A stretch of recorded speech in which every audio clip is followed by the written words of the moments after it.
Rap music mogul Jay-Z revealed as an accused rapist in a civil lawsuit initially filed against Sean Diddy Combs. The two stars, now accused of raping a 13-year-old girl at an after party decades ago. I have 7 shocking details from the suit and what Jay-Z, Combs, and the accuser's lawyer are all saying about it. For years, the two titans of hip-hop, Sean Diddy Combs and Sean Jay-Z Carter, stood shoulder to shoulder, symbols of black success, untouchable wealth, and absolute power. They built parallel empires. Jay-Z, of course, is one of the biggest names in rap music, and he has been a longtime friend and associate of Sean Diddy Combs. Now he's being revealed as the name behind Celebrity A in a lawsuit filed by a Jane Doe from Alabama, who claims that Combs and now Jay-Z raped her in the year 2000. And in a bit, I'm going to tell you what both Jay-Z and Sean Combs are saying about this lawsuit, so stay tuned for that. Combs is currently in federal custody, accused of racketeering and sex trafficking, and he's pleaded not guilty to those charges. The sex trafficking charge filed against Combs relates to allegations made by his ex, Cassie Ventura, that he forced her to take part in freak-offs, days-long sex acts with male sex workers. Cassie had originally filed a civil lawsuit against Combs in November of 2023. That suit, of course, was settled in record time within a day. Before that, Combs's lawyers say that Cassie's lawyers had made an offer to them that they could buy the rights to a book she was writing for $30 million in exchange for it never seeing the light of day. Cassie's lawsuit and the subsequent settlement seemed to open the floodgates for other women to file civil lawsuits against Combs. More than a dozen have been filed, including one by a Jane Doe in October. At the time the suit was filed, Combs was the main defendant, and 2 other celebrities were listed as Celebrity A and Celebrity B. Celebrity A was listed as a man, and Celebrity B, a woman. Now attorney Tony Busby, after some legal back and forth with a demand letter and dueling lawsuits, says Celebrity A is Jay-Z, whose legal name is Sean Carter. The suit begins. Defendant Sean Combs, aka P. Diddy, aka Puff Daddy, aka Diddy, aka PD, aka Love, along with his longtime friend and collaborator Sean Carter, aka Jay-Z, drugged and raped a 13-year-old girl at an after-party following the 2000 Video Music Awards. Another celebrity stood by and watched as Combs and Carter took turns assaulting the minor. Many others were present at the after-party, but did nothing to stop the assault. Combs has been allowed for years to conduct himself in this manner without any consequences. The plaintiff says she was 13 at the time in January of 2000, when she said she went to the MTV Video Music Awards at Radio City Music Hall. She didn't have a ticket, so she approached limo drivers who were parked outside hoping to get in. The lawsuit says one of the limousine drivers she spoke to claimed to work for defendant Combs. The driver told her that Combs liked younger girls and said that she fit what Diddy was looking for. And while not allowing her into the awards, the driver invited her to an after-party. The driver stated that he had to drive Combs and others to the after-party first, but instructed plaintiff to return to his location after the event and that he pick her up after and take her to the after-party. While the woman says she was outside the VMAs talking to the limo drivers, inside it was a big night, particularly for Jennifer Lopez, who was at the awards show with her then-boyfriend, Sean Combs. They were a hot couple back then, and Lopez won the VMA for Best Dance Video. She was on top of the world that night. The woman claims that night, outside of Radio City Music Hall, she got into a limo with someone affiliated with Sean Combs. That suit says, after approximately 20 minutes, plaintiff arrived at a large white house with a gate U-shaped driveway. Once inside, 2 men asked plaintiff to sign a non-disclosure agreement, informing her that she could not discuss what happened at the after-party. She gave them her name and signed the form, but did not receive a copy. The Jane Doe described seeing celebrities, but those people are not named. Inside the building, plaintiff recognized many celebrities as she entered what appeared to be a large living room, Shared stages, attended the same notoriously lavish parties, and defined a generation of music. But beneath the surface of the champagne toasts and joint charity work, a shocking hidden connection has finally been ripped into the light. A connection that goes far beyond a friendly rivalry or simple collaboration. After years of careful, calculated silence, the final piece of the puzzle connecting these two empires has been revealed, and it threatens to expose a systemic rot at the very top of the music industry. The world has watched Diddy's colossal downfall, the raids, the convictions, the loss of his freedom. Jay-Z, meanwhile, has been masterful in his public distancing, his silence speaking volumes. His lawyers have been adamant, stating publicly and repeatedly that Jay-Z has nothing to do with Diddy's case, claiming their association was merely professional, limited to music awards and occasional business interactions. But that carefully crafted narrative of separation is now crumbling under the weight of newly surfaced information. The core of this shocking revelation lies in the intersection of their legal and financial battles, an intersection that their teams have worked furiously to keep hidden. It's not about an old collaboration on a single or foyer containing a large crowd. Plaintiff attempted to mingle in the crowd and talk to several of the celebrities that she recognized and whom she wanted to see at the VMAs. Waitstaff circulated throughout the room, carrying trays of drinks, and loud music played throughout the venue. Plaintiff observed widespread drug use, including marijuana and cocaine. After attempting to talk to numerous celebrities, plaintiff accepted a drink from one of the waitresses, circulating the crowd. The drink was a reddish-yellow mixture that tasted like orange juice, cranberry juice, and something bitter. After drinking just a portion of that drink, plaintiff began to feel woozy and lightheaded, making her need to lie down.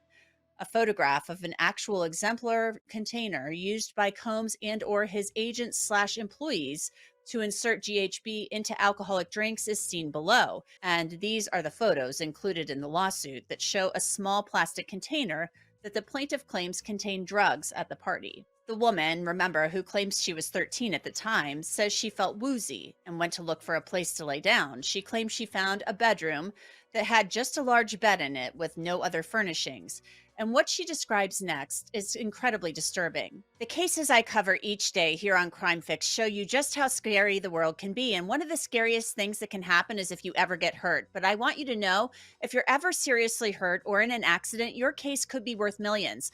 That's where Morgan & Morgan comes in. The firm has an army of more than 1,000 lawyers who will fight for what you deserve, and they have the track record to prove it. In the past few months, Morgan & Morgan has won big verdicts like $12 million in Florida, $26 million in Philly, and $6.8 million in New York. All of those were much higher than the highest insurance company offer. Seeing if you have a claim can be done in 8 clicks or less, and you don't even have to leave your couch to start one. Also, a really great thing, you only pay Morgan & Morgan if you win. There are no upfront fees. So if you're ever hurt, you can easily start a claim at forthepeople.com/crimefix. The suit states, soon after, Combs entered the room along with defendant Carter and a female celebrity, Celebrity B. Plaintiff immediately recognized all 3 celebrities. Combs aggressively approached plaintiff with a crazed look in his eyes, grabbed her and said, "You are ready to party." Combs then threw plaintiff toward a wall, causing plaintiff to fall. Plaintiff got up and stumbled, at which point Combs grabbed her again and threw her on the bed. At that point, Carter began removing plaintiff's clothes as she grew more and more disoriented. Plaintiff was held down by Carter as he vaginally raped her, while Combs and Celebrity B watched. After Carter was finished, he stepped back toward the wall. Combs then stepped forward and vaginally raped plaintiff while Carter and Celebrity B watched. Combs then knocked plaintiff down and attempted to force plaintiff to perform oral sex on him. She fought back, standing up quickly and punching out at the same time, hitting Combs in the neck. Taken aback, Combs stopped his attempt. The allegations in this suit are very disturbing, and Sean Combs is denying the claims being made by the woman, who's now around 37 years old. Combs and his legal team said in a statement, "This amended complaint and the recent extortion lawsuit against Mr. Busby exposes his barrage of lawsuits against Mr. Combs for what they are: shameless publicity stunts designed to extract payments from celebrities who fear having lies spread about them, just as lies have been spread about Mr. Combs. As his legal team has said before, Mr. Combs has full confidence in facts and the integrity of the judicial process. In court, the truth will prevail that Mr. Combs never sexually assaulted or trafficked anyone, man or woman, adult or..." track. It's about a shared vulnerability that forced them into an unwilling alliance against a common threat. The first major crack appeared with the lawsuit filed by a courageous accuser, Jane Doe, who alleged that both Diddy and Jay-Z, along with another individual, sexually assaulted her when she was a minor at a party in 2000 following the MTV Video Music Awards. Though this lawsuit was later dropped, the initial filing forced Jay-Z's hand. He and his legal team launched an aggressive countersuit against the accuser's lawyer, Tony Busby, accusing him of attempted extortion. This is where the hidden connection starts to glow. Jay-Z's legal team, led by his high-powered attorney, Alex Spiro, went on the offensive. not just for Jay-Z, but inadvertently, for the broader class of celebrity being targeted by the wave of lawsuits that Diddy's initial downfall had created. This wasn't just a defense of his own name, it was a defense of the system that protected them all. By attacking the legal tactic used to name multiple celebrities in a single suit, Jay-Z was minor. And Jay-Z posted a lengthy statement on X calling the allegations heinous. My lawyer received a blackmail attempt called a demand letter from a lawyer named Tony Busby. What he had calculated was the nature of these allegations and the public scrutiny would make me want to settle. No, sir, it had the opposite effect.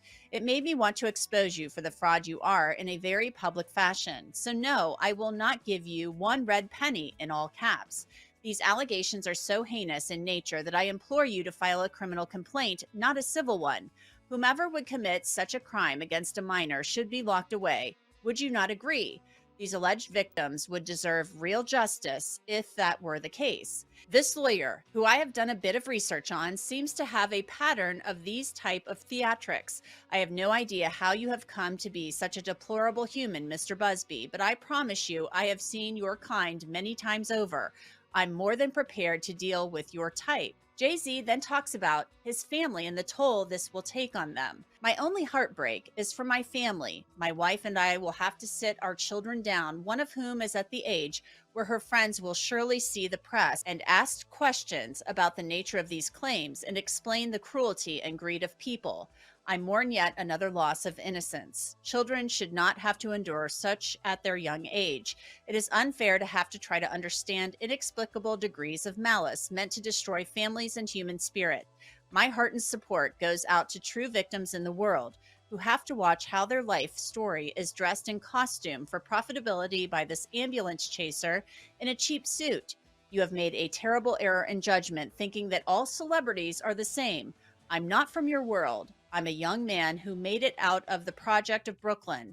We don't play these types of games. We protect children. You seem to exploit people for personal gain.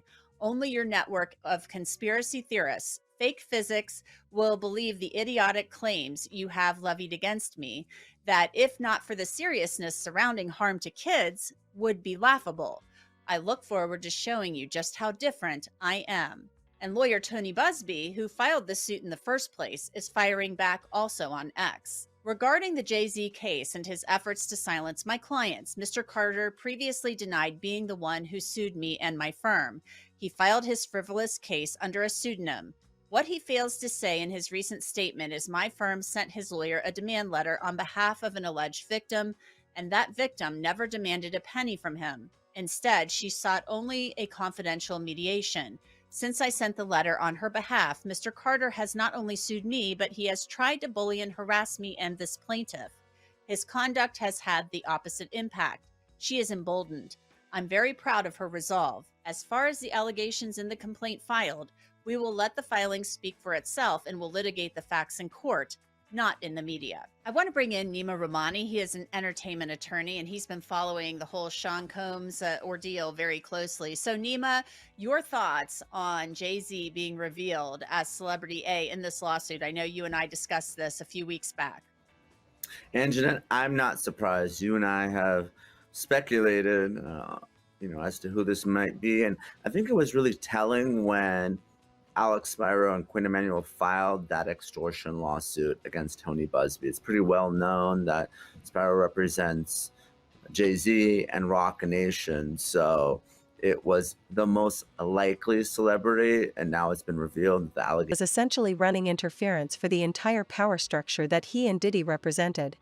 But the true hidden connection, the financial and strategic tie that links them in this moment of crisis, is reportedly centered on shared legal strategy and potentially shared defense resources against the growing number of accusers represented by the same legal teams. Think about it, Diddy is facing dozens of lawsuits, many filed by the same attorney who initially named Jay-Z. Every single legal move Diddy's team makes, every defense they mount, every piece of evidence they try to suppress, directly benefits Jay-Z and every other high-profile figure who could be named next. The cost of mounting this kind of defense is astronomical. We are talking about tens of millions of dollars. The revelation sources are now detailing points to a level of behind-the-scenes coordination between the two moguls' respective legal and PR war rooms that completely contradicts Jay-Z's public statements of separation. It suggests a high-level agreement. You see, Jane Doe has claimed in her complaint that she was able to escape this situation and run away to a nearby gas station, call her father to pick her up. Well, the filing says, paragraph 60 states that after the alleged assault, plaintiff's father drove to pick her up. But her father has no recollection of doing so, despite the fact that it would have been a 10-hour drive round trip to retrieve his 13-year-old daughter from a random gas station. And yeah, that was included in the NBC report. It was a big part of it because this accuser's father told NBC, quote, "I feel like I would remember that and I don't. I have a lot going on, but I mean, that's something that would definitely stick in my mind." Now, Spiro continues in this filing saying paragraph 46 states that plaintiff spoke to celebrities at the alleged party, but when journalists pressed her as to which celebrity she spoke with, she named a person who was in Chicago that evening performing a concert. So Spiro explains a little bit more about this later on in the filing, where he writes, plaintiff also claimed with certainty that she spoke with musician Benji Madden at the alleged party about his tattoo, The Last Supper. She supposedly remembers this interaction with clarity because she has a religious background, so it was something to talk about. But Mr. Madden was not even in the state of New York. His representative told NBC that he did not attend the VMAs and in fact was on tour in the Midwest with his band Good Charlotte. Then, Spiro writes, paragraph 40 states that plaintiff watched the VMAs on a Jumbotron. In fact, photographs from that evening show there was no Jumbotron, as New York City had denied MTV a permit. And included, also by Jay-Z's legal team, is a screenshot of what appears to be a video, so it's a still shot, from a YouTube video that is titled 2000 MTV VMAs Red Carpet. And it appears that someone is performing on an outdoor stage in New York, but from that pic, yeah, you don't see a Jumbotron. Then, Spiro continues, and the same paragraph says that plaintiff approached limousine drivers at the VMAs. And by the way, the allegation was there is that a limousine driver had taken her to this party. But, Spiro writes, video shows that the limousine area was cordoned off by police and inaccessible to fans. And included is another screenshot of that same video from YouTube of the exterior of the Radio City Music Hall where the VMAs was being held. And you see limousines outside with police appearing to be on each side, and there are barricades. Now, this accuser did concede to NBC that she has, quote, made some mistakes in her retelling of the story, but she stands by her account, saying you should always fight for what happened to you, you should always advocate for yourself and be a voice for yourself, you should never let what somebody else did ruin or run your life. I just hope I can give others the strength to come forward like I came forward. But obviously, Jay-Z and Spiro disagree, right? And they say in their memorandum, confronted with those glaring red flags, a competent and ethical attorney, again talking about Tony Buzbee, would have not only omitted the many erroneous allegations from the complaint, but also completed a thorough and careful vetting of the core assault allegation before affixing his or her signature to the complaint. Abiding by that ethical duty was especially important here, given the defamatory character of the assault allegation and the near certainty that the complaint would generate massive publicity in light of the identity of the defendant, inflicting irreparable reputational harm and forcing him to explain to his own children that he had been falsely accused of assaulting a child. And conducting a thorough inquiry is particularly critical, whereas here, the plaintiff has no corroborating witness for her account and claims that she did not tell a soul about the incident at any point in the last quarter century, including her father, who supposedly picked her up.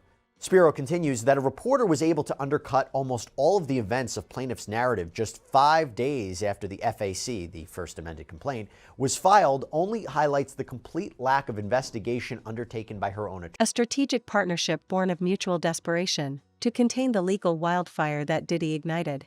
One major point of connection is Jay-Z's attorney, Alex Spiro. Spiro is known for representing many high-profile clients in similar types of cases. The mere fact that Jay-Z employed one of the most effective, aggressive, and expensive attorneys in the world to launch a preemptive strike against Buzbee's strategy served as a clear, loud warning shot across the bow of all Diddy's accusers. This was a move that protected all of Diddy's co-conspirators, named or unnamed, by attacking the legal process itself.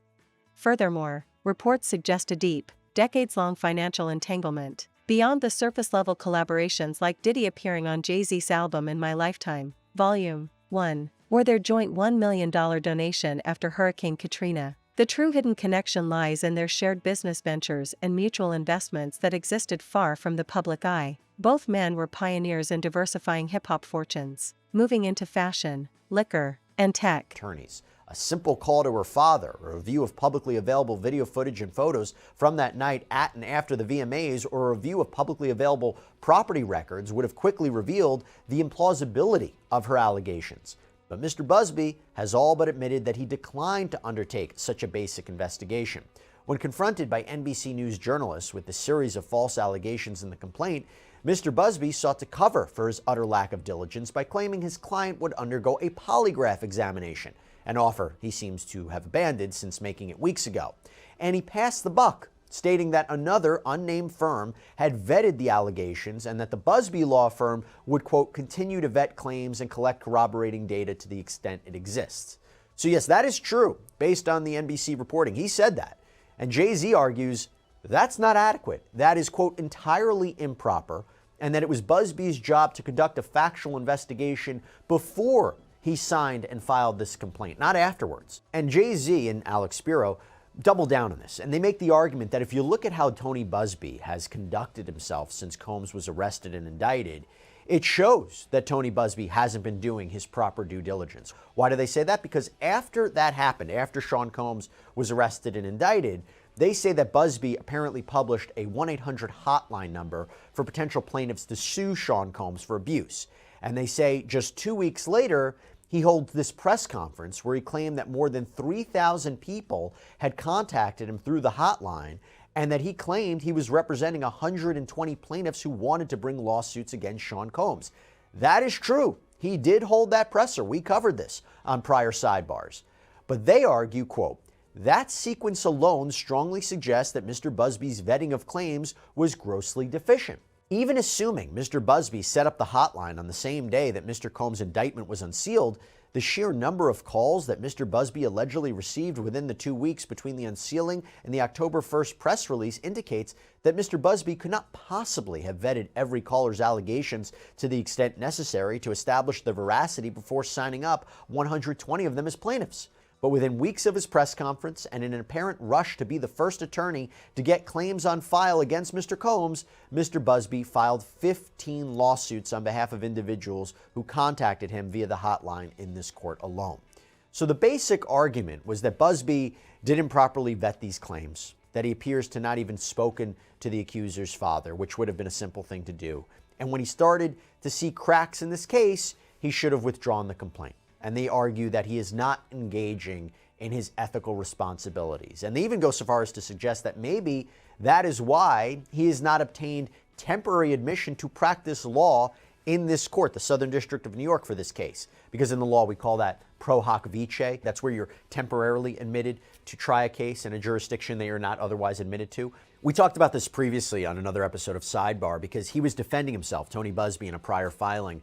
And he was basically saying, look, I'm not trying to avoid being sanctioned. I'm not trying to avoid the court having authority over me to avoid being sanctioned. And he wrote, I am a member of the State Bar of New York and am admitted to the Eastern District of New York. I intend to apply for reciprocal admission to the Southern District. Again, that's where this case is being held. The fact that I have signed pleadings and letters filed in this court does not reflect any attempt by me to evade responsibility for anything. However, Jay-Z and his legal team, they write here in this filing that Busby, quote, sources indicate a tangled web of overlapping limited liability companies, LLCs, and investment funds used for decades to finance projects, buy real estate, and protect liquid assets, often relying on the same business managers and financial advisors. This means their financial fates, even now, are not totally separate. Diddy's complete financial collapse could potentially expose a financial blind spot for Jay-Z, threatening his own perfectly structured, protected empire.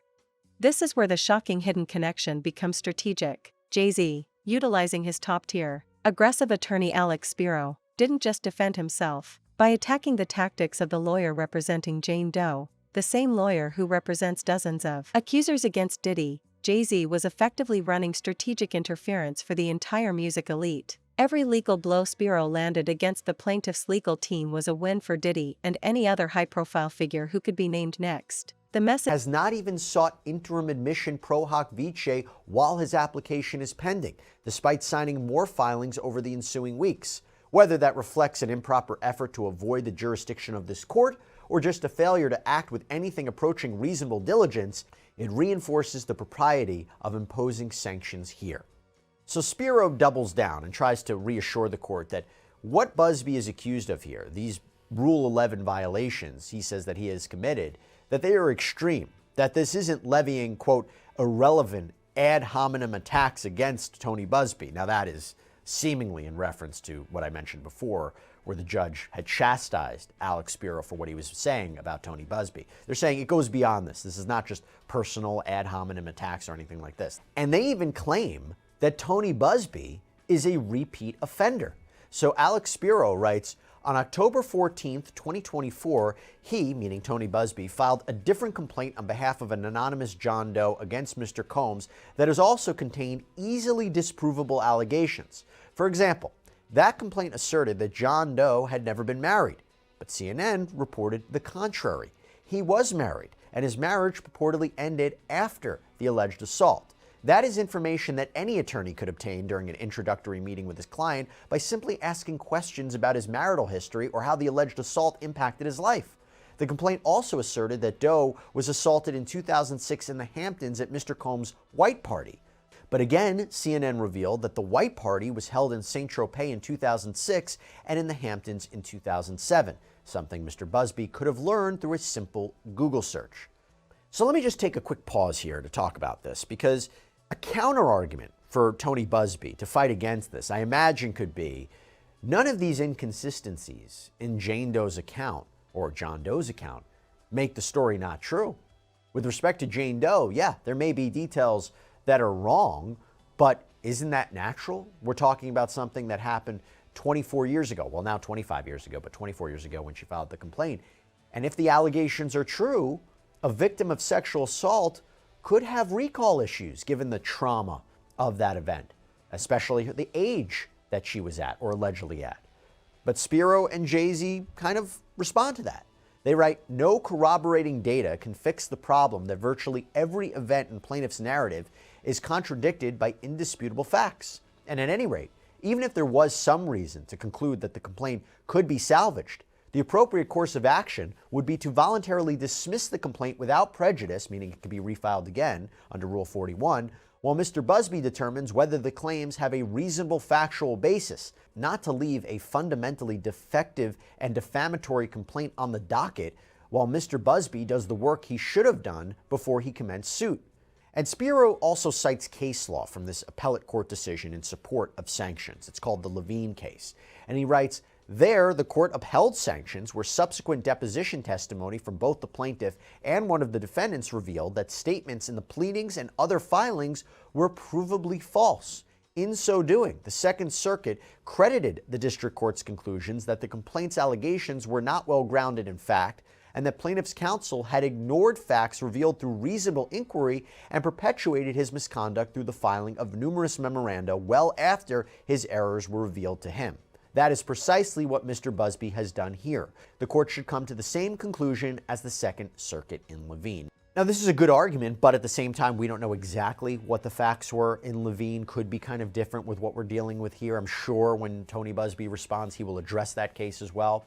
But just going to one final thing that Alex Spiro writes in this filing. It's important because he writes, the nature of the allegations here warrant sanction. It was clear, attack one of us. You attack the system that protects us all.